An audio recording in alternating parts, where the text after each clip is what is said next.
Samoa Joe. There you go now. So Samoa Joe's is in backstage.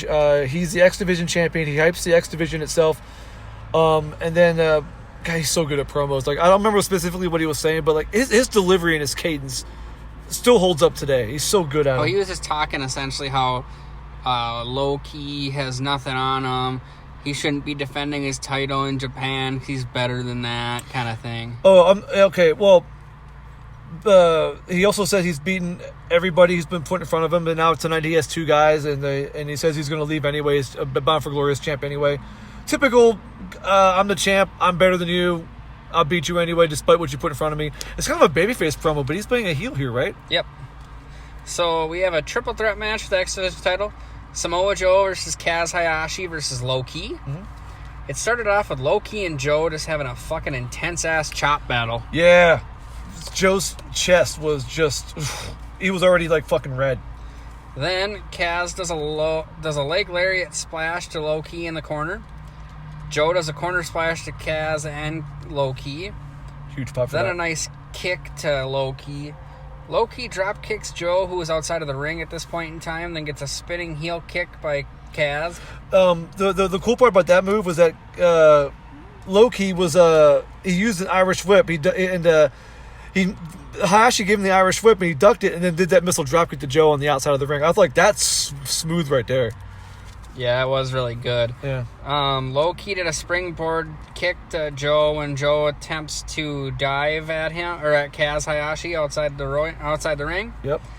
Joe double clothesline to Kaz and Low-Ki on the outside. Okay, go ahead. I'm sorry. Joe does a big boot and then does the backsplash to Kaz Hayashi. Joe does a powerbomb Boston Crab to Low-Ki. So a powerbomb and then a Boston Crab to Low-Ki after that. Joe does an STF to Low-Ki. Mm-hmm. Kaz comes in and does the crossface to Joe while the STF is still locked in, mind you.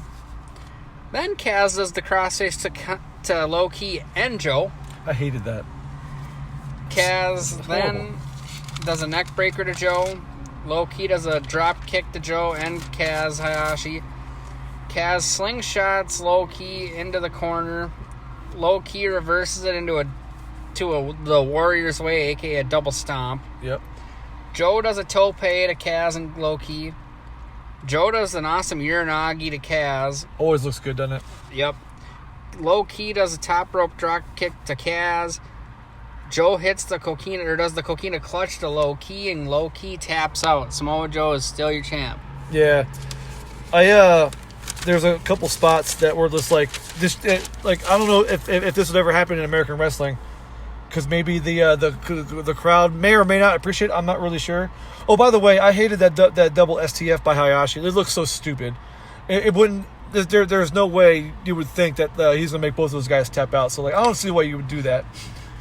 I'm sorry. It's just my opinion. I get it. In the middle of the match, there was a "This is awesome" chant. I didn't think the match was awesome, but it was definitely really, really good. Joe and Hayashi were doing these stiff shots. I think Joe was slapping Hayashi right in the face, and then Hayashi was kicking Joe in the head. Yep. I mean, they were hitting him. Like, they didn't hold back either, and they're just taking it like bosses. And then later, I think Joe and Key do the same thing, except they're just open hand slaps to each other. And then the coquina clutch gets put on eventually, and then Key just passes out, which I think is a better way than tapping to get a guy over, because at least like when you pass out to a move like the coquina clutch, similar to how Austin passed out to the sharpshooter, you don't give up and you give yourself a way to explain that you deserve another match or deserve to that you didn't really tap out. I don't know. I like the idea of guys passing out from a submission as opposed to tapping out. But if you do tap out, you got to do it right away. I completely agree with that.